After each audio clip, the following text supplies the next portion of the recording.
In a world where most people watch movies and then forget about them, two brave heroes join forces to watch them again and then talk about them. Join them in their epic journey as they go back in time, a decade and beyond, to revisit and break down films from a vast array of genres.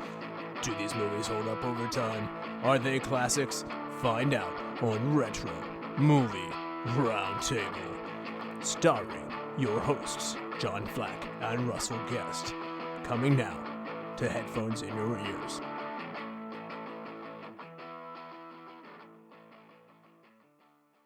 Welcome all you lords, ladies, and knights of the Retro Movie Roundtable. Welcome to where we watch movies and then talk about them. I'm your host, Russell Guest, and so sad to say, John Flack, my usual partner in crime, is not here with me today. But we have a really good guest, and we're still going to have a really good time today because we have Katie from Pittsburgh here. Hello! Katie, how are you doing today? I'm doing great. I'm really excited to talk about this movie with you, actually. That's right. And what movie is it going to be? Sleuth. And what other movie is it going to be? Sleuth! That's right. But the original. That's right. We're doing a compare and contrast of the 2007 and the 1972 versions of Sleuth. So it's going to be a new ground for the show. We've never done two movies at the same time, but they're different and similar, so it'll be fun. It's an experiment. So They do not have exactly the same plot, which makes it more interesting, I think. they are different. So before we get into things, let's find out a little bit more about you. I'm just going to hit you with some hard-hitting questions. These are deeply personal questions that may... Are you ready for this? Are you ready to let people in? As long as you got Kleenex, I'm good to go. Okay. So what is the movie that most defines you? For anybody that knows me, they're going to have the answer before I even say it, but it would be The Labyrinth from Why? 1986. Uh-huh. With Bowie and Jennifer Connelly? Bowie, Connelly, Jim Henson, George Lucas, and Brian Froud was the concept artist. I've got a book of all of his sketches from the movie, and they're beautiful. But the piece that defines me was watching David Bowie come in through the windows in the very, very beginning of the movie. I think even as like a 7-year-old kid, I stopped and stared. Do you think you've seen this movie perhaps more than 30 times? Absolutely. I have it memorized. 50 times maybe? More than that. Wow. Every weekend when I was at my dad's from 7 years old until probably 9 or 10, maybe 12. It did scare me the first time, though, I have to say.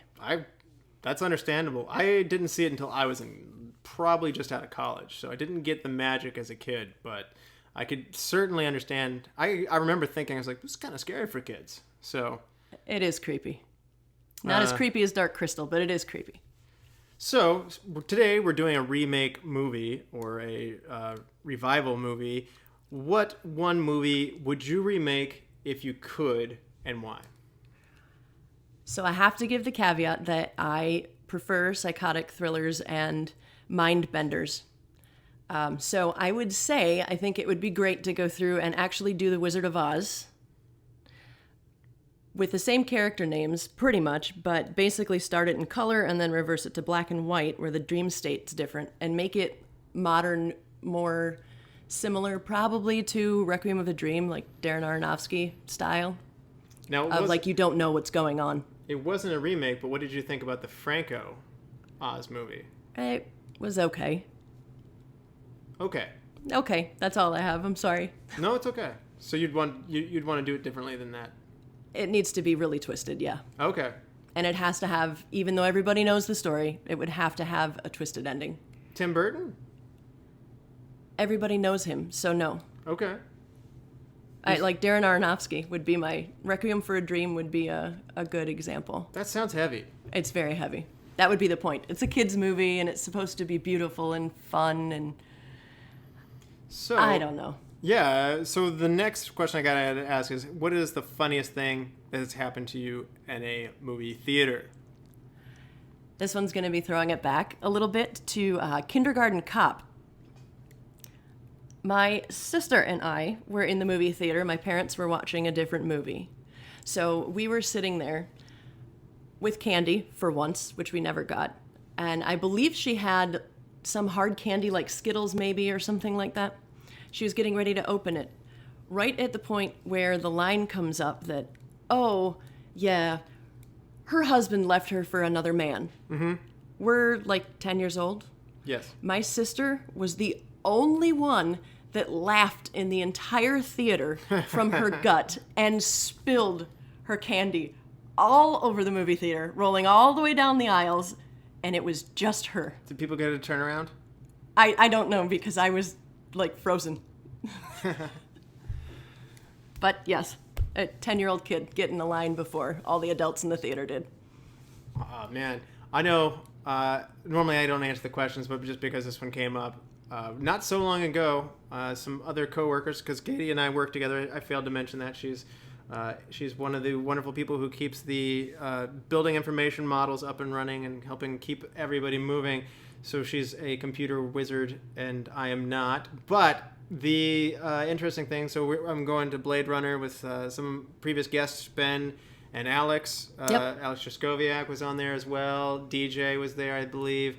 And anyway, so a lot of people you've heard on the show and I are sitting there in the theater, and somebody falls asleep during Blade Runner 2049.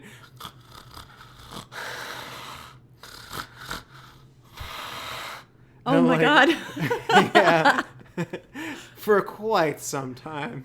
And somebody at some point just yells at him, like, if you're gonna sleep, go home. And Poke. No, there was no poke, just yelling across the room and just utter rage. Did it work? He woke up, but I'm not gonna lie, he fell asleep again later. So, Kind of. momentarily, I thought it was hilarious. Other people were more annoyed than I, but yeah. As long as you can smile, it's a good story. Yeah, absolutely. What was the last movie you saw? The last movie I saw was Bohemian Rhapsody, which was actually a sing-along version. So they had the little bouncy dot at the bottom of the screen with all the lyrics to all of the songs for those that are not massive Queen fans, unlike me. I didn't need anything but permission to sing my heart out throughout the whole movie. So were you alone singing? Was this a situation like where your sister was the only one laughing and spilling Skittles? Or was this, were other people actually singing along? Our co-worker, Miss Jordan, who sings anyway on the side. Future guest. Yep. She was sitting right next to me doing the exact same thing. Interesting. So, today, let's get into it. As previously mentioned, we're going to be looking at the 1972 and 2007 version of Sleuth. I don't have good box office records for the original run, but I can tell you the new one didn't have the best of goes. It made $342,000 in the box office, placing it at 284th. You know, that's behind Introducing the Dwights and ahead of This Is England. If you're wondering in IMDb ratings, we have an 8.0 for the 1972 version versus a 6.5 for the 2007 version. Rotten Tomatoes, critics give the original version a 96%, really, really high ratings there, and an audience score of 90%. So the original Sleuth's got some high marks. And perhaps a little bit on the cruel side, the Rotten Tomatoes gives it a 36% from the critics. So the critics really were cold on this one. And the audience score is better, but still only at 51%. So these are some polarizing numbers, to say the least. There were some awards for this movie. And the 1972 version was nominated for 4 Academy Awards. It was nominated for Best Actor for both Laurence Olivier and Michael Caine.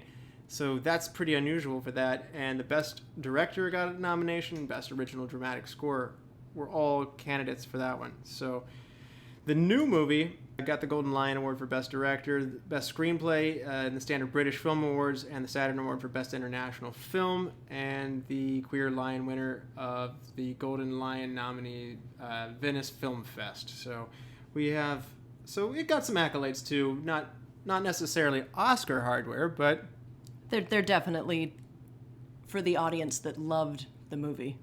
Yeah, absolutely. Yep.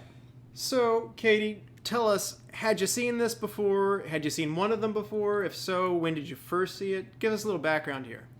So I saw the 2007 version first. Believe it or not, I didn't know what movie to get at Blockbuster, throwing it way back here. And I liked the cover. I actually liked the cover, the bright blue that was on the cover. Yeah. And the fact that it had the profiles kind of, I think Michael Caine's face and Jude Law's face was split in half on that version. And it just looked really menacing. So I figured, well, why not? I'll just check this one out. It's like $2. That's fine. Proceeded to watch it. Sorry, Blockbuster. I never returned it. Whoa. I kept it.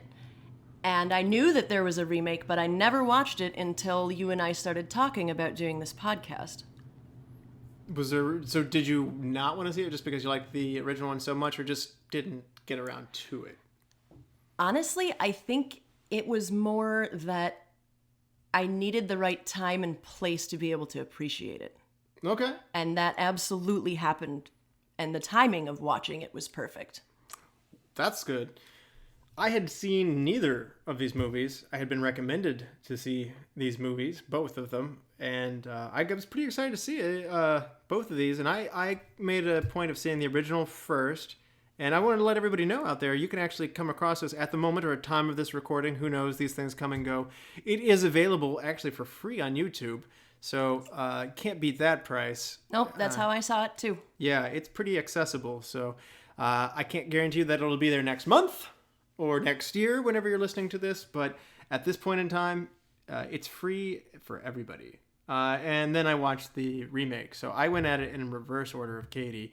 And I also had about 2 days in between. So I was extremely fresh off the original.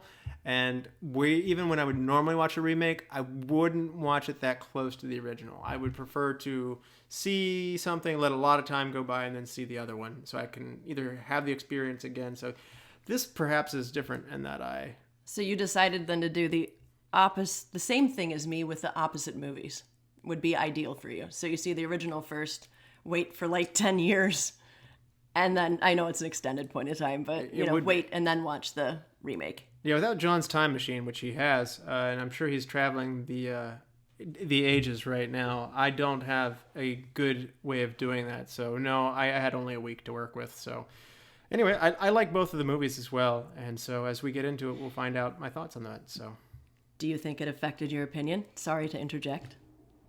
Yes, I do. Okay, we'll get to that. And yes. I think that's worth noting as well. So okay. It's not fair, and it's not fair to the remake, and to some degree. So before we go forward, though, there will be spoilers that lie ahead, and I want to let anybody know that if you haven't seen Sleuth, it's a movie that you do not want spoiled for you in more than a usual week. And I'm very spoiler averse.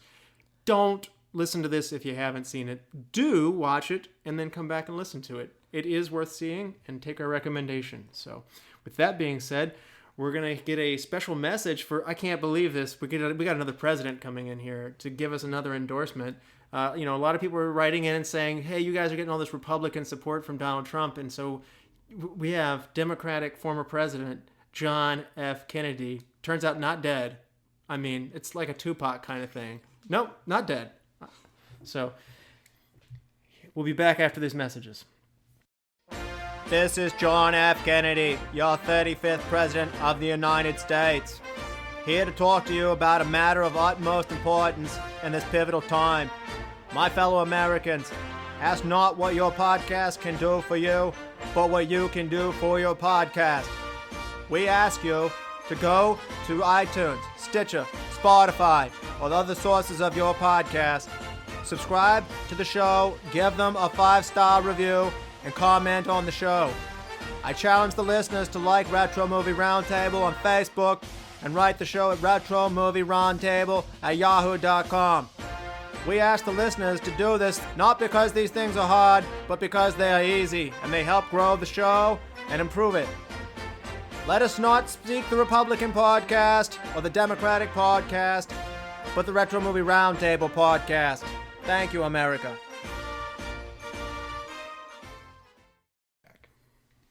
Alrighty, that sounded fantastic. He's a really good guy. I don't know why he doesn't get out more. The people like him. I'm sorry, I just have to chuckle. Apologize. So as mentioned, we're about to get into the plot of the movie, and this is your final warning. There are spoilers that lie ahead. Katie, would you give us the honor of giving us a quick run-through of what Sleuth is? Absolutely. The thing I will also try to do for you guys is make it as plain as possible so that you get the idea of the movies without... I'm trying to not give you the spoiler in the first part. So if I can do that, we'll be good to go. Otherwise, Russell and I, we can... It's going to be something different, a little more conversational than usual. Yeah. John's not here. We got to fill it out. All right, so if you guys are ready, it starts out with lover comes to husband's home to ask the husband for a divorce from his wife. The husband denies the request, but proposes an alternative solution. The lover gets to keep the girl with this solution. Therefore, he accepts it. The solution is played through. Everything ends up happening as was planned, and the husband ended up being victorious. Then part 2 comes along, and a cop comes to the husband's house looking for the lover, who has disappeared. The husband denies involvement, and the cop decides to propose his murder scenario as to what happened to the lover. The murder scenario does uncover additional information, which is probably where we're going to put the spoiler alert if we had it right now. But the cop ends up being victorious on this one. And then Act 3 is where each movie differs from each other in the plot. The screenplay for both of them is completely different, however. It is. So let's go through this in a little more detail. Both movies begin by Milo coming to the mansion to meet Andrew being the husband, the older man, and Milo being the younger man. That's the same in both. And tell us what your impressions are. We get a hedge maze in the first movie. So he's going through this labyrinth, can't find him. And in the other movie, we have this pull up and you're being watched by some surveillance cameras. My car's bigger than your car immediately. Tense and very cold. So right off the bat, she's right. The movie is more passive-aggressive and slow and gentlemanly. For the original, I'm sticking these little comments at you. Come in, have something to drink while I insult you, lightly, as well as your woman. Whereas the other ones, it moves quicker. It is in your face from the first line and from the first awkward pause when he sticks his hand out the door. Mm-hmm. Won't you commit? So the hedge maze has these statues in it which give you a sense of being watched, which is something that's a big theme of the original movie, because later in the house there's a lot of mannequins, figurines, collectibles, creepy puppets, sculptures. Yeah, and so things. What do they do instead in the new movie as a different take on that being watched feeling? So they modernize it. Kenneth Branagh's the director. He's quite an artistic person. So he decided to take it to a different level of the security system in the home has its own point of view throughout the movie. And at some point, you kind of get the feeling that the security system might have a mind of its own.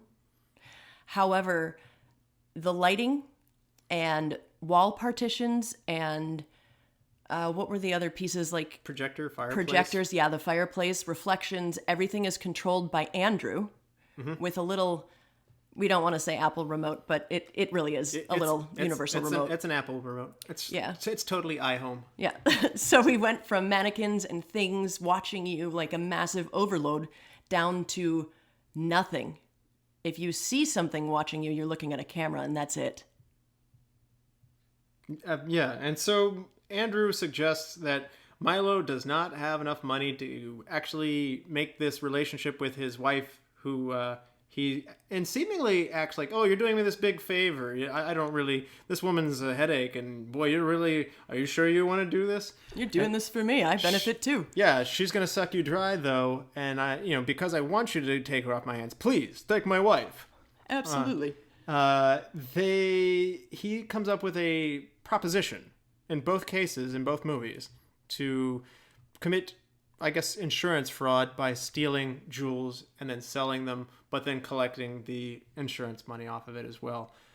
pretty much the same in both movies again, right? And then again, that same tone of we're moving faster in the remake versus a little the more... remake is very, very, very quick. They talk and argue about what they want, and then all of a sudden it's, I have a proposal for you. Yes. And again, like you were saying, take my wife off my hands, stage the burglary, and I even have a fence for you with the title to the jewels.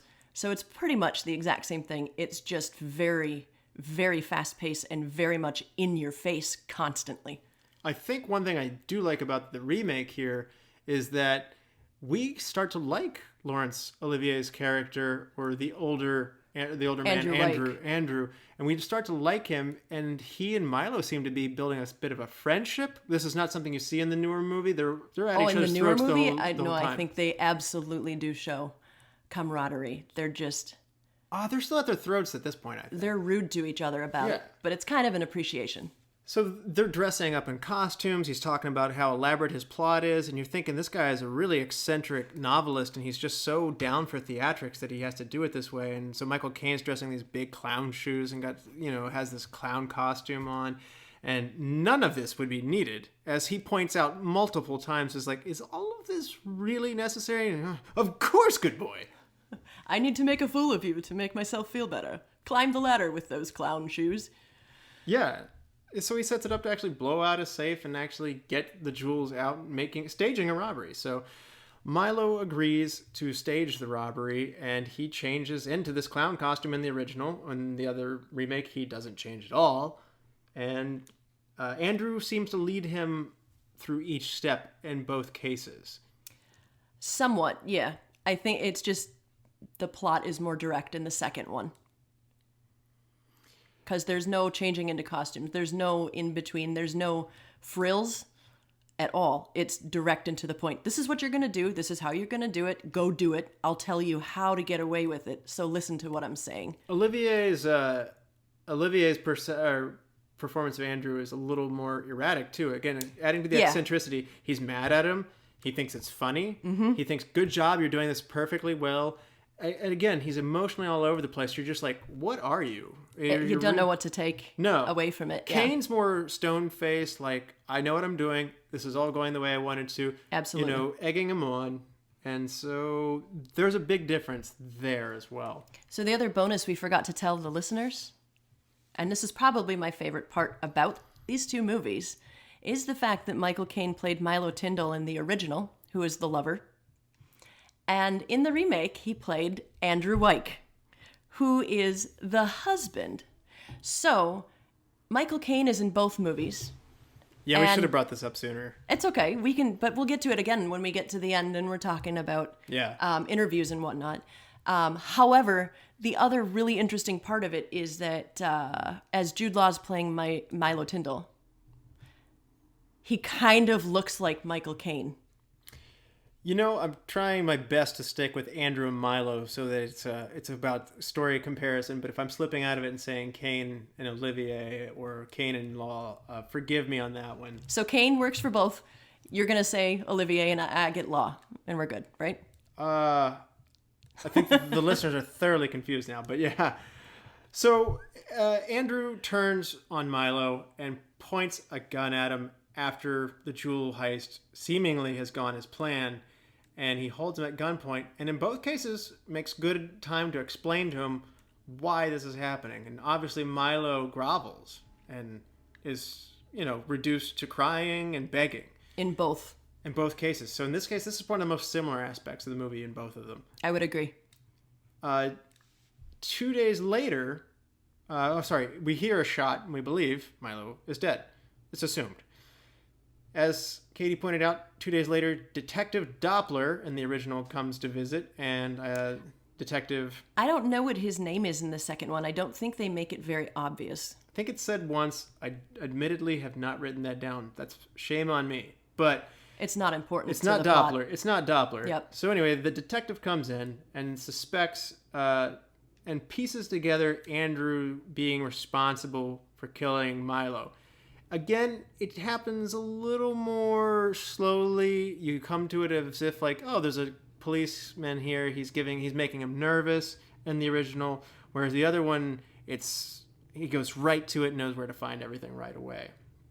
I'd also say there was probably a little more setup because he had a clown costume. He changed out of his clothes.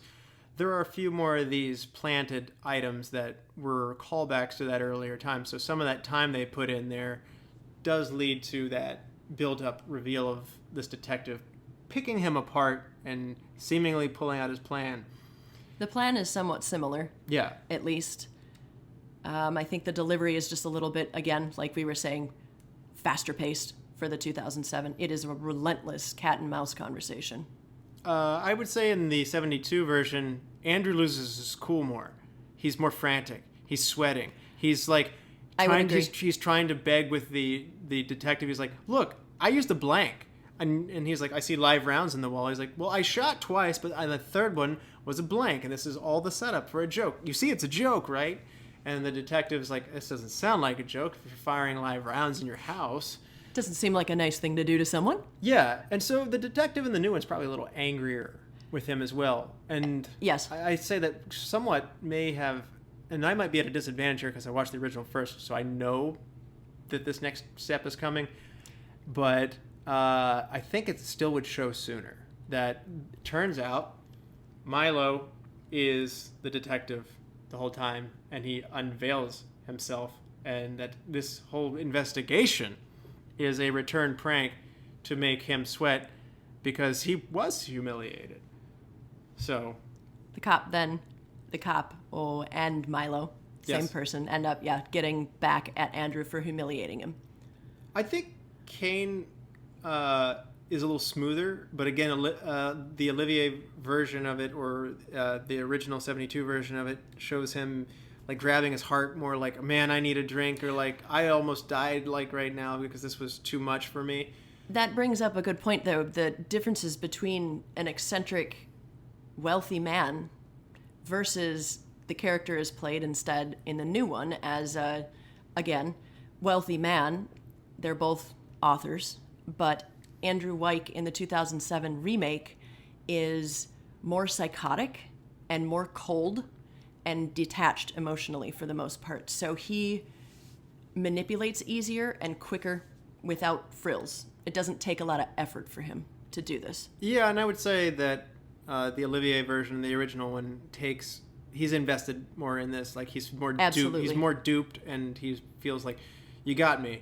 And he's like, I got you better, but, and it starts to, as he's trying to work out of it, he still wants to get a one-up because these guys are always trying to one-up each other. So what do you say? Then we get to move to Act 3 where it starts to get different. Things do change. So I'll go with the original one first here. Milo stages a second game, saying that he has killed Andrew's mistress, Tanya, who he admitted to having openly. And he said the police are on their way and that he has hidden 4 pieces of evidence linking Andrew to the murder of Tanya in his mansion. And he is waiting to find them in a panic. And again, he pretty much gives it to him, but very slowly. Timing him is like, you should be here in about 15 minutes. What else have you found? And he builds riddles with him to watch him run around his house, dig through coal, break things of his own in search for stuff, and, turning himself against himself as he's afraid that he's about to get arrested. And there is evidence, at least to the It could scene. be probable. Yeah. Absolutely. But it turns out this is a setup as well, and this is a second consecutive joke. So it's more of a cut, gotcha, psych, and then you set it up. Okay, but really, I really did get you again. And then up, psych again. And so by the original version, he's up in the count by I joked you twice versus you got me once. And yeah, yours is probably better, but I got you twice. So take that. So in the remake, do you want to take this one? It is slightly different. The idea behind it is the same. So Milo was saying, I believe the line was something, after all, you scared me half to death. Mm-hmm. So he absolutely has the quote-unquote right to manipulate Andrew Wyke even more. Mm-hmm. So he takes advantage of that, absolutely. He takes over control of the house, and he manipulates Wyke into thinking that they would be a good partner to each other in crime, in life.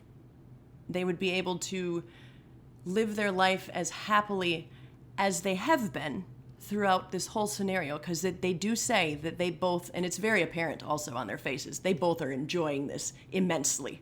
Well, there's a trick before this one too, because in the remake, cop reveals. in the remake, as soon as he's disguised and he's no longer the detective, he immediately takes a gun and points it back on Andrew. And yeah, it's the same thing as the original. So he is much more aggressive. He's scaring him. He's being violent in his nature, and he is staging an armed robbery of the jewels, as if to say, like, you didn't give me your jewels? I'm really going to take your jewels now. I'm going to take them. Yeah, I mean, which is pretty similar to the original. Yeah. In terms of, he's manipulating Andrew in a violent manner. He's tricking him, but I mean, the jewels are done in the first movie, so he's not going back after the jewels ever again in the original. That's true. I think we maybe see him one more time, but in the remake, they do have them very prominently displayed. And then he points out that I'm not stealing your jewels, and he makes them wear them, and I don't want your jewels. And humiliates him. And then we go into let's be partners. Yes, and so as Andrew proposes to then live with Milo in a, I believe he's proposing in a kind of a gay relationship with him. It sounds like that. And saying like, hey, why don't you let my wife go? And we could be good. I like you. I like your mind. I like the way you think. We could be good, you know. Yeah. And so Jude Law's version of Milo leads him on, and he never really seems invested. He leads him on and manipulates him and then takes it back. And then manipulates and takes it back. I don't believe at any point he's actually taking it seriously, or at least in how it's performed. Like, I don't believe that Jude Law's version of Milo is saying, like, I think I will run away with you. I would have to disagree with you. I think there's a quick point in time where Jude Law's character, as Milo, does actually consider the proposal that they would have fun together. They would be able to live out an awesome life. However, Maggie calls. He gets a phone call from the wife. And at that point in time, then yes, I would agree with you. It's completely a sham. And you can see that Milo has been manipulating. So where these both converge back at the end is Andrew is angry and unable to lose this game. Absolutely. He refuses to lose this game. Perhaps more so in the original one. It's just a sportsmanship. I can't be bested by this. What would he call it? A WAP. Yeah. Which I guess means a prep. I don't know. Or like, I don't know. Young money? I don't even know what that means. What is a WAP? Write into the show if you're British and can help us out with that. We'll ask Andy at work. That's right. Anyway, but the police arrive in the original version, and as they're coming up the hill, Andrew shoots Milo. For real. And then we hear the sirens go off instantaneously. Absolutely. And so he realizes there were police really coming, and he has really committed murder. And as Milo is presumed to die on the couch, he says, remember, it was all just a game. As this rich man is about to lose everything. For real. After being made to think he was going to lose it, panicking, then he thought he took control and said, I'm going to shoot you. Well, it doesn't Can't go cry so... wolf. Yeah. So, great, ironic finish, dark finish. I think the 2007 one's a little bit darker in the end. So, similar in the 2007, he's mad and unable to lose, and he does shoot him. Yes. However, the ending is very different and very abrupt after that there are no cops called because this was, as it was proposed previously, a partnership between the two to play games. Milo's dead, and the phone call happens again. We don't know if it's Maggie on the first take, but at the end you realize that there's someone on the phone in a sports car driving on a country road. It's Maggie. And it ends up, we don't even know though. We don't know that it's Maggie because it's just a sports car that pulls up. There's no cops. Andrew White got away with it. Who knows how many times he's done this? How many lovers has Maggie had that she's brought home for Andrew to manipulate and kill? That's a very dark way of looking at it, but there's no cops on this one and Andrew gets away with it. That's a fun take on it. I wish they had pushed that angle. And then the movie closes. And so there you go. That's a far more in-depth version than we normally do, but I thought it was important to do it that way in order so that you could see the major points at which points the story are different. Most remakes are a retelling of the story with small differences, but I think it's safe to say, wouldn't you agree, that these movies are very different stories? They're different. Absolutely. They're different stories, and they're different characters that happen to have the same name. Mm-hmm. So they lend to each other, but they're completely different. But they still pay homage to each other as well, I think, in a really good, honest way. So let's talk about the where the source material for this one comes from. This is actually a play, a 1970 Tony Award-winning play, and Andrew Schaefer? Anthony Schaefer. Anthony Sorry, Schaefer. I'm thinking of Andrew Wyke. I apologize. Yes. You can almost tell that it's a play and that there are not a lot of scene changes. It is very simple. It is very dialogue-driven between two people. It is very performer-driven. It is not very environment-driven. Correct. And this movie did do very well on Broadway, and you can see why it converted well to the movies. It's interesting that they made this into a movie only 2 years after its stage accolades. Normally, people wait longer, and again, Schaefer had hesitancy to steal the thunder of his play by releasing this movie, because if more people who go see your movie, the cat's out of the bag. You know what's coming, and the play may not be the same for you again. So, the play's not a musical. Nope. Play's a play, like much like the movie. So it's very loyal to the adaptation of it, whereas the remake is by Pinter. Harold Pinter did the screenplay, yes. The remake also is similar and pays nod, towards the play as well, of it's really about the two people. There is somewhat of scene change here and there, but it's a very modern house that's like concrete, in modern interior finish, no flourish, nothing. It points to this is between the two people. And it's a constant dialogue. It could happen anywhere with any scene. But it still lends to the same thought, the same plot. And at the end, it resolves somewhat similar. So let's talk about a few more differences, contrast between the two versions. I think one thing that's interesting is Andrew, again, being an eccentric in the original movie, played by Olivier, is a gamer. Every room has billiards, darts, board games, hedge mazes where we first are introduced to them. He's a very playful man, but no game's big enough stakes for him. And so he does view this as a strange game, and Milo takes it indignantly and wants to, quote unquote, game him back. With lethal results. As Katie mentioned, Andrew in the remake is not a gamesman, but really more of a He's sociopath. An author. He's just an author, and he is a psychotic. Okay, yes. Morbid jealousy, I believe, is what he said. He suffers from morbid jealousy, which keeps him from having any regrets about causing harm to another. I also believe that we like Milo over Andrew in the original. Your audience is decisively set to root for Milo in the original. The new one, in the not remake, so much. It's not either of them, really. Yes. You don't have enough time to like one or the other because you're trying to pay attention too much to what is going on that you really can't pick a character that you like. And it changes throughout the movie.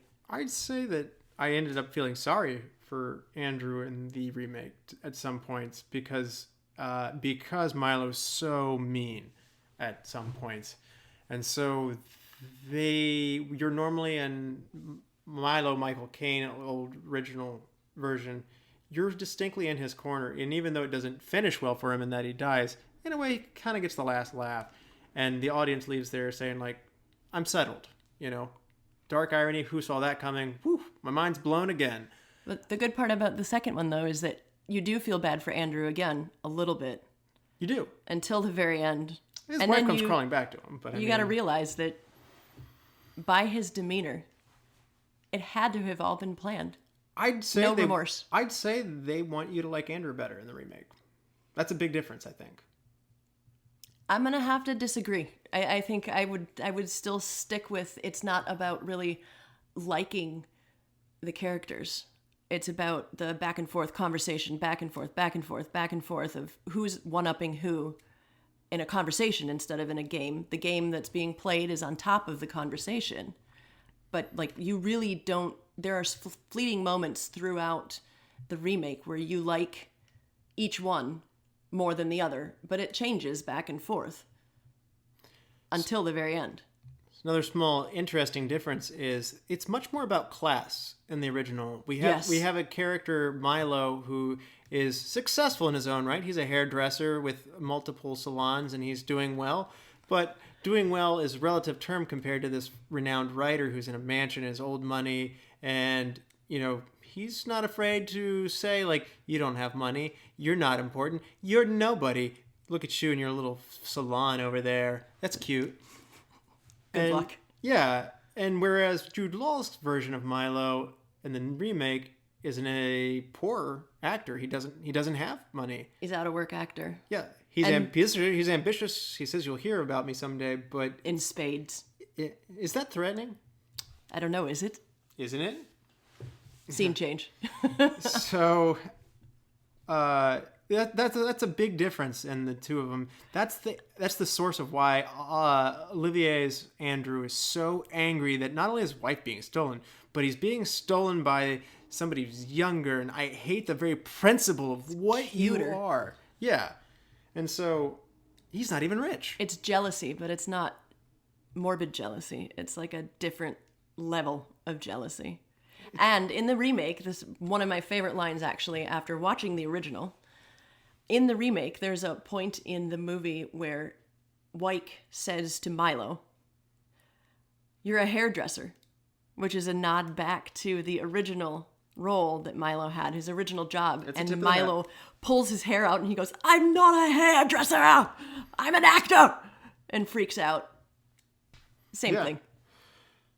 So another interesting one is Andrew appears to get off scot-free in the end, which changes the... In the remake. Yes. He gets the upper hand. He shoots him. He wins. His wife even comes back to him. And so at the end of this, Milo has nothing to show for it. Whereas in the original, Milo kind of won. He's dead. He still has nothing to show for it. But he won. But he did pull one over on Wyke twice. He got the girl. He got his mistress to play along and to actually cooperate with a phone call to get him back. He's sending him to prison, stripping him of his whole lifestyle. Really, it all went pretty well. If only he had been carried out on like a stretcher at the end, like into an ambulance, like with a thumb up, like as he's getting into the ambulance, and saying like, "It's only a game." Absolutely, I agree with you. There's a part of me that wants to see that alternate ending, actually. So, maybe we can remake it and do a little short we can add to the end of this. I might have showed some of my cards for later for the change one thing. I don't know. We'll see. That's one of those ones. So without changing clothes or the painting of, planting his clothes seems a bit out of nowhere in the remake, as I mentioned before. So there's a little bit more of a deliberate setup. But he does explain. He does. He does explain that while Andrew was out, he snuck in and he took pig's blood from the garden, like the gardener, something, and then used the pig's blood to hide the clothes, and then left while Andrew was away. And the other thing is the phone calls at the end of the remake, as you mentioned. You said it was distracting? I think, yeah, Margaret is coming back, and I feel like it's distracting. It does change or accelerate the reveal of Jude Law's Milo into saying, like, "I'm not living with you." But it's interesting that she's calling Milo. However, we don't know that that's her calling Milo. He makes it seem like it's her calling Milo. I assume it is. So, yeah, we're supposed to assume it. We don't know, though. So then she's calling Milo, but she's coming back to her husband. Or is she coming back to the mansion to get Milo? We don't know. Because she doesn't know. That's true. What happened. The other thing I would like to say, actually, is they do, again, this is kind of a nod to the original in the remake. They very prominently have this beautiful leather coat that's on a mannequin that looks to be in the shape of a woman with a hat.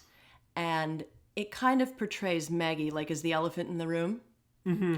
And I believe there are one or two shots of, I don't remember the actress's name. I think she was a model or something like that. But they show her face as a giant portrait. But that's the only image of Maggie that you ever get to see. Well, and in the original, remember he was messing with the red raincoat Yes. that was hanging at the door. That's a symbol of how she freshly removed she is from the situation. She hasn't even gotten her stuff out of there. It's an open wound, and to think that he would be in such good spirits probably didn't make sense. Again, adding to the eccentricity of the character, or so it seems. He was quite upset, it turned out. Yeah, they both seem pretty imbalanced. So, as we talked about earlier, and perhaps we should have talked about this sooner, but cast. Let's talk cast. We got, in the original, and as mentioned before, Laurence Olivier, big-time actor. A lot of cachet coming into this. Returned to the big screen, playing Andrew Wyke, whereas in the remake, Michael Caine plays Andrew Wyke. And what's interesting about the original is that Michael Caine plays Milo Tindall, and in the remake, Jude Law plays Milo Tindall. Absolutely. And so that's it. One interesting adjustment the original casting makes is they include names of Alex Cawthorne, John Matthews, Eve Channing, and Teddy Martin. And these play the Inspector Doppler, Detective Sergeant Tarrant, Marguerite Wyke. None of these characters are in the movie. And they're fake credits. And they're credits only. So that when you see the poster, you don't suspect, oh, there's only 2 people in this. And so you don't see the fact that the inspector is indeed Michael Caine. I was disappointed to see, and maybe it's the fact that it's a remake, that there was no similar gesture made in the new one. Even as a homage, I would like to see that. I agree, but I kind of feel like it's a frill. And the remake is not about frills at all. It's about black and white, cut to the chase. This is what it is. Let's go. It's true. So I think that speed is on its side at this point, because if you stop and ask yourself, wait a minute, I thought there were only 2 names in this you're movie. going to lose info. You'll miss something. You're going to figure it out. But I mean, because they move faster in the first one, I think you could be surprised. Were you surprised by the reveal in the first one? Well, were you surprised? When I watched the remake? When you first watched the remake, were you surprised? I wasn't necessarily surprised, but I was taken aback by how well So you did see it. they did his makeup. I wasn't sure. Okay. I knew it was only 2 actors, but at that point in time, I had forgotten about everything on the cover. I had forgotten about who was in the movie. I was trying to figure out what was going on. And they distracted me enough that it looked like Jude Law under the makeup, kind of, sort of, but they did a good job making him look really not attractive at all. I actually saw that Caine, again, once the reveal's out there, the remake had no chance to fool me, but in the original, it's a longer reveal too. Yes. I got what I thought was only partway into it, and then I heard some words. And Michael Caine's got a very distinct way of talking. And there was a little bit of a let out where he let a Caine word or 2 go through. But Sneak through, yes. Yes, and in doing so, I looked at him harder. And then I detected, this guy's not really bald. And then I started to be like, is this Caine? And I was mad at myself. I said nothing because my wife didn't necessarily see this coming next to me. She's watching it for the first time next to me as well. And luckily, like 3 minutes later, he reveals himself. And I'm just like, oh, thank good. Because I was going to be like, I don't want to wait around 40 more minutes of this movie, and then have ruined it for myself. Well, the interesting thing about the remake as well is that the way that Michael Caine in the original, as Milo, removes his contact out of his eye, there's a shot of one blue eye and one brown eye that's very, very specific. And the way he pulls off his hair is very specific. Mm-hmm. They mimic that almost exactly in the remake. There is a shot of Jude with one blue, one brown, and the way he starts to take off his hair is somewhat similar. It's another nod back to the original. So Sir Michael Caine was actually the 3rd choice for Milo Tindall in the original production. They wanted to go with Albert Finney and also Sir Alan Bates, who was actually Schaefer's pick for the part. But Joe Mankiewicz picked Olivier and Caine in the end and prevailed. And I think those are good choices. Alan Bates turned down the role, saying that it was beneath him. So it was praised, and I don't know what Alan Bates went on to do instead, but I promise you it didn't get as good of reviews, or we're not talking about it, whatever it is. So Well, the movie was made as it was supposed to be, right? yes. Well, he went to see the play. He saw Milo get shot in an intermission and left, thinking like, I'm not doing this. Oh yeah, because in the play, they were talking about that 15-minute intermission. Who does that? Like, I mean, Some like, who jackass. leaves out in the middle of the play and is like, I'm not playing this character. It's not big enough for me. He's dead in the first half. I don't think so. So he didn't deserve it because he didn't appreciate the material. I agree. So Michael Caine was so beside himself that he was working with Sir Laurence Olivier that he didn't know how to address him. And interesting Yeah, this story. is a great quote. And so he eventually breaks down and just straight up asks me, he's like, I don't know what to call you. And he said, I'm Lord Olivier, and you're Michael, and you're Mr. Michael Caine, of course. But then that's only the first time. After that, I'm Larry, and you're Mike. And he was disarming and made it fun for him. And there's a similar story later how Law's actually a little bit awestruck to be playing with Michael Caine. Yeah, absolutely. I would be as well. Oh, Michael Caine's got quite a resume by the time he's older and doing the role. So it's a fun that's a fun way that worked out. In both movies, even though there's different actors in the quote-unquote lesser role, in the lover's role. This is Olivier's first movie since 1966 of cause for him. He had done a lot of theater work. But unfortunately, he was dismissed from the National Theater just before the filming of Sleuth began. He was devastated and depressed throughout the filming of this, and he also had some memory problems as well. So there were a lot of challenges for Olivier to come back to movies and do this. He was not in the best of states. Doesn't really show, though. No, I think he pulled it through actually quite well. So this is the second movie of Sir Michael Caine's readapted by Jude Law. What was the first one? Alfie, I believe. That's right, in 2004. That didn't go well either. Both of these movies failed to make money. So Yeah, I think it's to a target audience, though. I mean, because people who like them are all in. I don't think Jude Law should go remake Cider House Rules because the box office is really stacked against him at this point. So It might not be a good idea. So no more. He shouldn't play Alfred in a future Batman movie. No, And he shouldn't. probably not. And he shouldn't play Austin Powers as father. Probably not.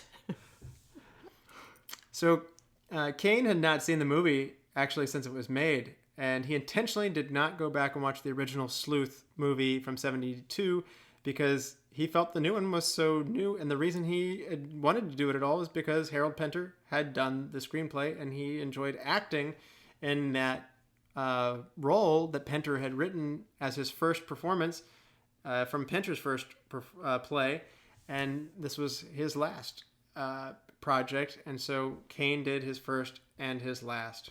Yeah, that's good. So let's talk about the film creation here just a little bit. As I mentioned earlier, Schaefer was actually reluctant to sell the film rights to the play at all. He was fearful it would undercut the success of the stage show, and Pinter made changes in his remake with the direction and the tone abruptly, and he reused none of the original dialogue of the original movie. So to Not at some all. degree, that's why Caine said he came back. Because he was essentially doing a different movie That's right. with a similar plot. He saw no reason to remake the same movie from before, and he wouldn't have done it then. So let's talk about Joseph Mankiewicz versus Kenneth Branagh as director. Katie, what are your thoughts here on their different approach to... I would say that the biggest difference between Mankiewicz and Kenneth Branagh was the need for a lush environment and a very full scene to look at to accommodate the actors, to deliver messages, and to rely on your atmosphere to tell the story as well as the actors are doing. Mm-hmm. However, with Branagh, it's 100% on the actors. He ends up using the house interior, which is quite plain and modern, and the lighting and reflections to pretty much dictate the scenes, but to keep directing you back to the actors. So it's like one is over the top on frills and fill, and then the other one is pretty much vacant on fills and frill, but still delivers the same amount of passion, maybe, I guess would be a good word. In addition to Olivier's struggles that he had with this, also Mankiewicz was having trouble in the original in the original production. It took additional time because he was having health problems, and they actually shut down filming at periods of time. And so it's slowed down process. It's a longer movie to begin with. And so Mankiewicz made his movie in 16 weeks, and Branagh made his movie in only 5 weeks. He's quite an organized gentleman, coming in with everything already ready, needing just the actors to go through the screenplay. And they shot it in sequence, I believe. And his lead actor also didn't have memory problems. Well, that does help a little bit. Michael Caine in an interview says, "I don't know what we did for all that time, but when you start to hear what they were up against, you're like, I get it. I don't know why you can't remember why it took you so long, because it you got memory problems, you got health problems, you shut down the production. It makes sense. Longer movie. But one thing Branagh does, he shoots the entire movie in sequence. I really like that. I would think as an actor that would help a ton. I would think I would be intimidated as an actor, mainly because, once you get in the role of playing and talking and cadence back and forth, there's a greater chance that if you miss a line, you really can't redo it. So you have to nail it, and you have to do it right, and your body language has to be exactly correct, which again is why I'm thinking that the fact that Branagh decided to strip down the atmosphere and give it to the actors to keep everything together is fair. Yes, and this is a studio-driven movie, as we'll get to here in a minute. But yeah, the other one was on location, right? Not much. The garden? No? Yeah, I was going to say outside. Actually, we'll get to put a pin on that too. But one thing that we also want to mention here is that Branagh does not focus in any of the faces in the early going. He's slow to reveal them. He shows them through the technology. He has a lot of unusual perspectives. You don't really see them face to face. Yeah, I would agree. And the remake, you don't see them face to face until they start talking about the proposition. It's almost like he wants to keep you off balance. He does. From the beginning, and feel the tension and feel the... Mankiewicz wants to lure you in with a sense of even warmth. Like, these men are kind of jovial, prickly and like going at each other, but they're gentlemen and all will be well. And as soon enough, these men seem to be having a good time on their own. That's not what Branagh does. Absolutely not. It's like menace from the moment you see Milo's car pull up next to Wyke's car, and you walk in the house and it's on, and it's menacing. It's not comfortable. Leonard Maltin's opinion of this is brutal. He gave it his bomb rating, which is his lowest rating that he gives. He runs on a 4-star scale, but he has a bomb if it's below any of the stars. And he said that every ounce of it entertainment was drained from the original, and that he's called it unbelievably bad. Is Leonard Maltin right? Absolutely not. Yeah. I don't think this guy saw the movie for what it was and not for being a remake. I think he was comparing it to the original, which you cannot do. It is its own movie. I think he was overly defensive of the original. Back in the 70s, which is, of course, Olivier. He gave it 4 out of 4 stars in the first one. So, and that, if you think Ebert's tough, Maltin is even more stingy with his ratings. Yeah. I mean, maybe 1 a year. Wow. Really? Really. Yeah, so he's really tough with those. Like I said, his 5 star is a 4 star. So I would disagree with his rating, absolutely. But it also lends to the fact you're talking about Rotten Tomatoes and the audience reception and everything was being somewhat lower on the remake. I don't think they're giving it credit. And I want to just give Branagh and Pinter and Caine and to a lesser extent Law credit. This is a different movie. Normally I watch a remake and I go, this isn't very good. This time, I do prefer the original, and I'm showing my hand a little bit more here. I do like the original better, but I didn't feel like I watched the same movie again. And if I hadn't watched them 2 days apart, I think I would have liked it even more. And I originally suggested, actually, the second movie to you due to our background in architecture and design. And it's the power of the remake is in your face immediately, and it beats you throughout the whole movie. And at the end, it's a twist, and it's done. And you can take a breath. As an architect, I love this house. We'll talk about the atmosphere here just a little bit. I was disappointed to find out it was done in a studio. Come on. I hoped it was a real house. The exterior was. There were a couple shots in the exterior. That was an actual on location, but... Yeah. But that whole interior, though, was... we don't have to worry about structure. Good stage work, though. I can make anything work. But also, too, the mansion from Mankiewicz's version is also all done in the Pinewood Studios. So... in London. So yeah, they just use the exterior. also for just it. the exterior. Yep. Even the hedge maze that they go into is created solely for the purpose of the movie. The sculptures look pretty fresh, in fairness. The garden kind of looks They fresh did- as well. I but think they yes. should. I think they should have put some age on those statues. Some patina yeah, they and look. probably a little bit thicker on the shrubs. They were all just immediately chiseled. Which, again, if you're carving these things out of stone, you'd had to have 32. Yeah, polished. you would have had 32 like people out there with chisels and hammers going. Tick, tick, tick, tick, tick, Making tick, it tick, out of tick, like styrofoam. And They all have to painting look it. new. Yes, exactly. Yes. These are things that architects think about sometimes. I don't know. My mind goes there. Yeah, sometimes we can't help it. Going back into the storytelling a little bit, though, as a detective novel would clearly do, Mankiewicz directs you. He wants you to pay attention to certain things. He's intentionally misleading you. He's pulling big twists, and you don't necessarily see these things coming as much because he's taken you in a very different mood. There's more stuff involved. There's more characters in terms of Tanya, or have you ever, there's stories and side tangents. And as the architecture, as we just were talking about, was more minimal, so too is Branagh's approach. There's one reason why this movie's much shorter. They don't do that. No, It's- absolutely not. There's not a lot of superfluous interaction between the two. I dare say it's all important. Absolutely, yeah. The director is using the setting to coincide and clash with the dialogue. The house is an enhancement of the ultimate power over the situation.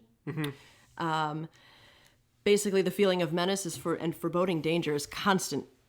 The only constant in the entire film and the remake is the change. Everything is always changing and keeping you uncomfortable. That's interesting. I hadn't thought about that. Yeah, it's the dialogue and the actors are the constant, but everything else around them is changing constantly. So it's very clean and modern. It's easy to see that the actors are more important, but the setting itself can manipulate or lend to giving one actor more power over a situation versus the other one. You can tell who's major and who's minor. You can tell who's in control based off of just the lighting and the reflections, as if we were saying before. I think I was saying also that, it's kind of like in The Matrix where Morpheus and Neo are talking after he takes the red pill and he's loading him into different scenes. Yeah. And with Sleuth, the remake, you could easily pick up Jude Law and Michael Caine and plop them anywhere in any different scene. In any other movie, it wouldn't matter because you're still focused on the actors more than you are in the background. And the story could continue. Well, like the concept of universal space in architecture, or which comes from a Japanese principle of having a open room that you can then change the function of it by what you move through it. This is another extension of that. By using media, Absolutely. he's able to alter the space by what the projectors are doing, what the fire is doing. It's a blank slate, but at the same time, if this thing wasn't all lit in pale blue lights the whole time to make you feel uneasy, it actually could express a great range of moods. Absolutely. Which, the lighting is very important. As a champion of modern architecture, I wish that they had showed you some of the happy sides that the house can certainly undergo when you're melancholy or feeling anxiety plagued, which the movie certainly flexed all of those motions. Absolutely. Modern architecture gets a bad rap in a lot of movies. They use it to make you uncomfortable a lot. And the reason they do that is because most people live in a normal little happy house with a little gable on it and all this stuff. And to be in a house that's so open in terms of usually glass Concrete. or vastness, there's no thing to hide behind. There's no banister to jump behind. There's no sense of shadow. It's there. You're all in the open. And then it leaves you with a sense of being exposed. Yep. And directors usually latch onto this as a way to make you feel uncomfortable. So, I give applause to Branagh for being able to manipulate the scenes through minimal actions. and exactly, and so too does he do it here. But in a way, as you mentioned, it complements the direction and style of Branagh. So, Yep. Absolutely. One complaint I have about Mankiewicz is it was not clear any time had passed after the theoretical murder of Milo. It looks like he shot him and then went downstairs to his kitchen to get a snack. And Yeah, I had an issue with that as well. There was no time passage. it zoomed in on a doll, like one of his creepy dolls. Ugh. It lingered there for a minute, and then Eat some caviar and Yeah. the cop calls. yeah, and we don't find out until mid-conversation that the detective Doppler is coming in 2 days later. and saying that he was missing. Now, was that dramatic and interesting? Yes, but Mankiewicz doesn't disorient you that much. Again, I was talking about like it's a detective novel. He's guiding you through here. He shows you what he wants to show you, when he wants to show you, so that you go on the ride that he wants you to go on, and he's good at that. This one thing, I didn't think that he did a good job there. I would have to agree with you. Or it's an inconsistency. It could have been done a little bit better to show the expression of time. We don't even know if there was time between. I mean, we know that he talked to Taya, but we don't know. I mean, he could have set all that up also in the beginning. He did need time to set that up, which again, I have no complaint that it's 2 days. The representation of 2 days. It wasn't Show very the clear. sun going up and down or something. Show shadows moving across the room. Do a time lapse or something like that on this creepy mannequin doll. Oh, no. If you haven't picked up, Katie's not into the dolls. At all. No, they really creep me out. I'm sorry. I cannot handle them. Hi, I'm Chucky. I'm your friend at the end. Oh, Heidi ho. Basically, yeah. Let's talk about the soundtrack for just a minute. As you mentioned, let's start with the remake. It's minimal, right? Absolutely. Like, you don't have a lot of songs per se. No. It's supporting. It's like a supporting actor, another piece. Tenuous, cold, not like jarring, rigid, but so it's smooth but cold. It directs detached. you. And there's sadness in it, I'd say. Melancholy. Definitely. Yes. Which probably contributes to why I feel more sorry for Andrew in this, and the house is all blue. Music is quite manipulative. So it's not playful, it's somber. In the second one? In the remake, in the remake, yeah. In the first one, in the same way that we told you that Mankiewicz is taking you through this eclectic house and is so eccentric and everything's all over the place, my first thought was, this music's very playful. Are we getting in for a comedy or something here? It was confusing at first. It was bright at times, and when it got tense, then it did get tense. So the soundtrack, again, goes on that ride that Mankiewicz will take you up and down, and as much as he varied your emotions and played with your emotions of like, haha, now we're having fun, to, oh wait, you're pointing a gun at me. Oh wait, you're pointing a gun at me. Like, for real this time. So, John Addison's, we got an Oscar nomination for his score in that, and it had some Cole Porter music in there as well. It's funny, at the opening scene, when they're looking at those dioramas in the beginning, was weird. Mary knew that song, though, because her dad listens to Cole Porter music. She goes, have I seen this movie? I've heard this song. That's crazy. I know. So she did know the song. I was just like, no, you don't. You haven't seen this. And like at the end, she's like, it sounds like Cole Porter. And then like during the credits or whatever, it says song by Cole Porter. And she's like, I was right. See? So yeah. Do you have any look for this moments that you want to share? We've covered so much. I honestly, the biggest thing I can say for the 2007 remake is it is all important. The TV head guy. Yeah. That's Pinter. There is one point in the conversation, yes, you're correct, where you see the back of Branagh's head on a screen, and Harold Pinter is yelling at him with his face, so he gets credited as an actor. So an interesting thing to note is, in the first movie, and correct me if I'm wrong, I'm not much of a drinker on this one, he offers him, do you want a drink? And he says, I'd like a vodka, and he doesn't have it, and he gives him gin. In the original, yes. In the original. And in the remake, Andrew, played by Caine, same actor, He asked for gin. vodka, and I think it's vodka and bourbon. Sorry, yeah, he has vodka, which is the drink that he asked for in the original movie. And he already knew. And he has that. And he knew what Milo was going to ask for. He already had that drink ready. So it's another very subtle tip of the hat. And I actually think this is probably my favorite reference back to the original movie. Was the drink thing. Very small. I wouldn't have caught it if I hadn't watched the movies 2 days apart. Yeah, it is quite... Yeah, I would agree. And then another thing that we mentioned, the 1972 versions, Olivier and Caine both, it was the first time the entire cast was nominated for Academy Awards. So Doesn't happen very often at all. No, everybody got nominated for an Academy Award. Everybody gets a prize. We're good. And it's also one of only 9 movies to receive 2 actors from the same movie for a nomination for Best Actor. So I don't have the list of those other 9 right now, but this is one of 9. Even though there's really only 2 roles. Well, they didn't call either one of them a supporting actor is the point. So yeah, that was a question. Yeah. So. I mean, they're both, lead. The only other thing that I found interesting, actually, when we were talking about the director and director styles and everything, was that if you look at Branagh's other movies, he stars in every single one of them. And I get a feeling it's like a control on the production to make sure that the movie goes the way that he wants it to. But he stars in Mary Shelley's Frankenstein. He's in Hamlet as the lead role. And he does have a minute piece in Sleuth as well. And if you're wondering who both Caine and Olivier lost to in that Oscars, it was Marlon Brando for The Godfather. So that's okay. The competition's pretty stiff. That's okay. In that particular round of Oscars. So, also Peter O'Toole walked away a loser in that one. So heavy, yeah, it's a lot of weight there. For young Michael Caine, that would be really hard to pick. Michael Caine, this is pretty cool to be associated with, all of these great names, people. for sure. Absolutely. I got to ask, how does this movie affect you? Or how do these movies, I should say, you can break it into two if you need to.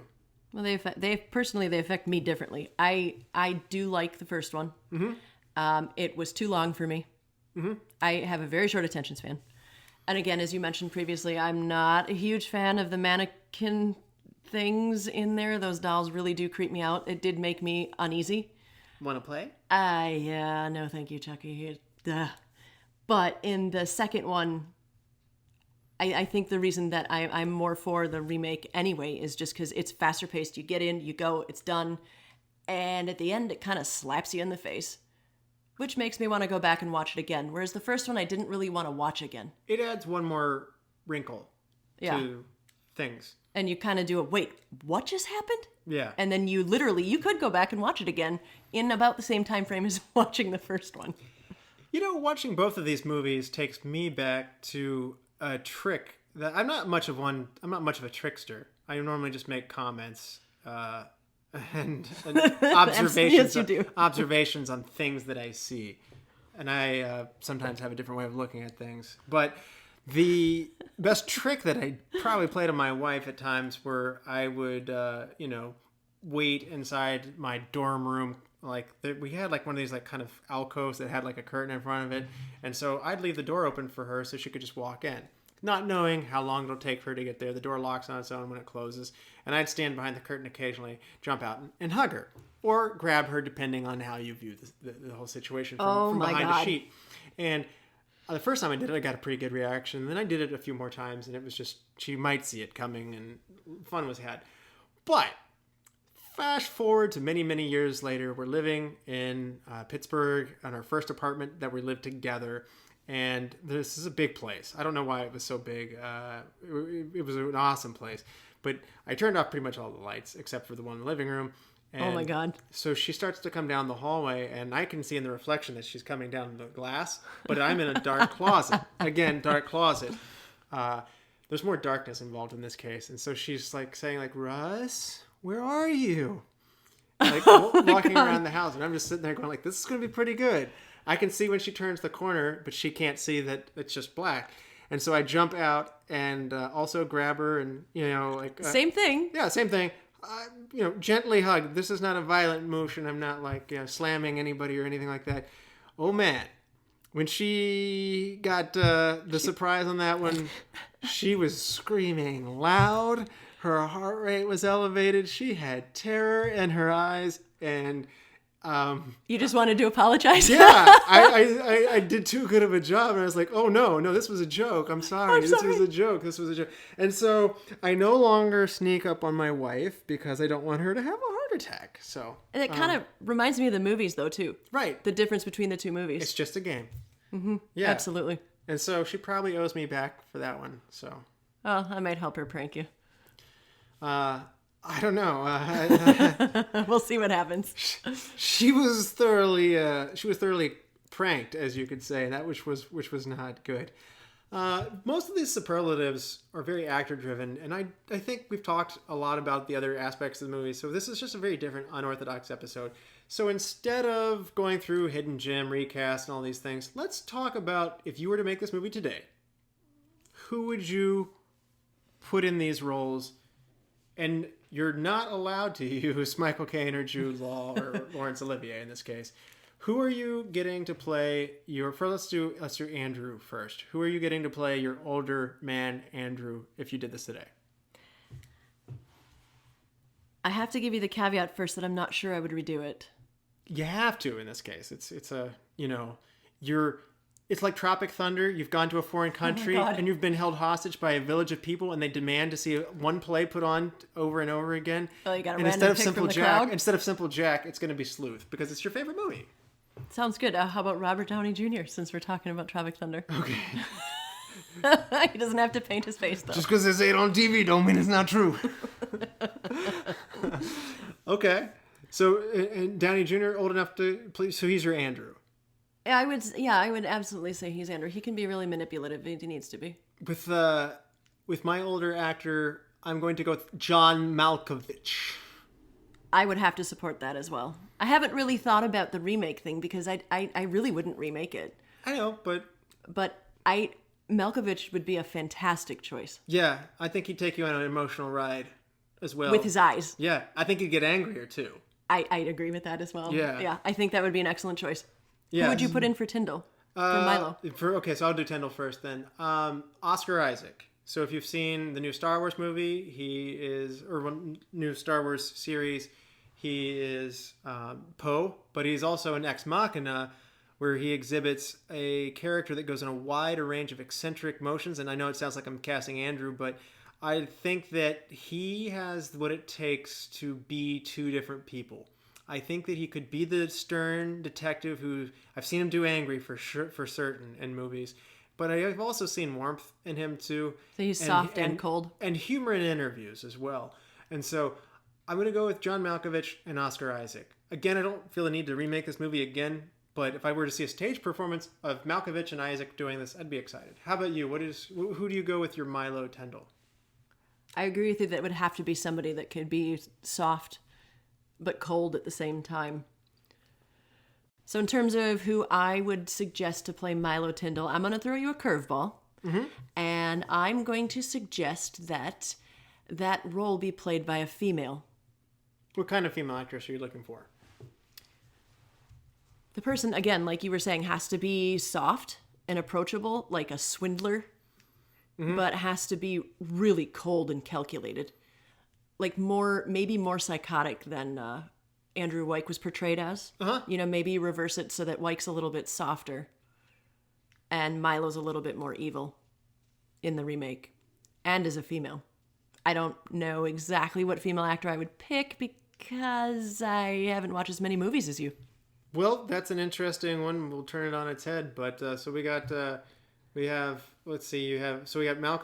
and Robert Downey Jr. and Oscar Isaac and commodity unknown female actor here for if we were to do this again. You could always see what their audience says too. See if they have any ideas. So we've come full circle. Do you want to rate this movie? Let's rate both of them on a 5-star scale and say, are these movies holding up and do you recommend them? I absolutely would give both of them a 5, and I would recommend both of them. I would also recommend, as you stated, to watch them with a longer amount of time between the two. Uh-huh. And you have to, if you like classics, you should watch the original first. If you like the psychological thrillers, you should watch the second one first. So, and I hope this doesn't hurt, I'm going to go 4.5 on the new remake? One. Yeah. Okay. And then I'm going 3 on the remake. What would you give it the 3 for? I'm just curious because I like both of them. I think I've alluded to some degree of I liked the emotional range that the other one exhibited. I do like the aesthetics of the movie a ton. I didn't have a horse in the race per se. I felt a little bit like I might be rooting for Andrew, but I felt anchored to Milo in the first movie. And here, Jude Law's performance, particularly as he got in his face yelling, "It was just a game!" Yeah. I thought he was cruel. There's a sense of mean-spiritedness in this that is hard to put your arms around. It's trippy, it's mind-bending. They both play with your mind a ton. But it's still really good, and I would recommend it. And they're both holding up very well. They're very different movies. Ultimately, in the end of this comparison, they're very different movies that happen to have the same plot. So I would say you're going to like whichever one you see first because there are bombshell plot The twists. spoiler's so big. And you can never get the magic back. Once the genie's out of the bottle, you can't put it back in. So, yes, I think I would enjoy watching this movie again, but I don't think I could ever enjoy it again as much as I could before. And that's why the original is not hitting that 5-star level either for me, because I don't think the rewatchability is necessarily there as much, unless I return to this later and I start seeing all these little details that I didn't see before that make it richer even though you know what's coming. And that's possible. Then you'd be watching it for the details like I watch Labyrinth. It's possible. And you memorize it and you look for other things. So, at any rate... It's worth watching. Absolutely. So, yep, we got a 4.5 and a 3, and that's where I am in a 5 and a 5. And John gives it 1,000,000 and 1,000,000 because he's not here right now. And so we can sub for him. Yes, I promise you he watched both of these movies. He's just not here today. Movie selection for next time. Are you prepared to help us out with this? You get the honor, since John's not here, to help us out with this. Okay, I'll do my best. Awesome. So, option number 1, 1995's Heat, starring De Niro and Pacino. A group of professional bank robbers start to feel the heat from the police when they are unknowingly leave a clue at the latest heist. That's a good movie. Yes. Following along with this crime theme that we've got going on here, see what we're doing here? We're going to go with some crime movies. Option number 2, 1997's L.A. Confidential. As corruption grows in the 1950s Los Angeles, 3 policemen, one straight-laced, one brutal, and one sleazy, investigates a series of murders with their own brand of justice. Option 3, 2004's Collateral. A cab driver finds himself hostage of an engaging contract killer as he makes his rounds from hit to hit during one night in Los Angeles. Wow, we have 2 in LA. Actually, Heat might even be in LA too. I don't remember. Well, since it's a crime thing, we'll just throw it into LA. That's cool. Think, so out of the 3 I LA think movies, all like crime, maybe. Don't quote me on this. I would have to pick LA Confidential. LA Confidential. I like that pick. It's the sleazy cop that does it for me. So we're going to be coming back at you guys, listeners. We always encourage you to watch along with us. Freshen up on this if you haven't seen it. I hope you enjoy it because I've seen this one before, and you're in for a treat if you haven't. So thank you so much, Katie, for joining us. We couldn't have done this one without you, literally. And I have enjoyed the conversation. I apologize that it was kind of a little different, seeing as it was a comparison, but... It's a different episode, but I think it was fun. I'd like to do one again. It is way more work to do 2 movies in 1 week. So this release might come out a little bit later than other releases, but rest assured we'll be right back at it with another one. So to all of our guests, thank you for listening. All you lords and ladies of the Knights of Retro Movie Roundtable, like us on Facebook. Please reach out to us. We really appreciate a review on iTunes. That helps other people find the show. When they search movies, it'll come up. That's a big help to help grow the show. And if you listen to us on Spotify, give us a favorite. Stitcher, Google Play, wherever you are, please send your love for the show. If you want to engage with us, or if you want to be on the show, write to us at retromovieroundtable@yahoo.com. We're always looking to grow the community and talk to our movie fans out there. What did you think of Sleuth? So, as always, thank you for listening. Be good to each other and watch more movies. Katie? Yes.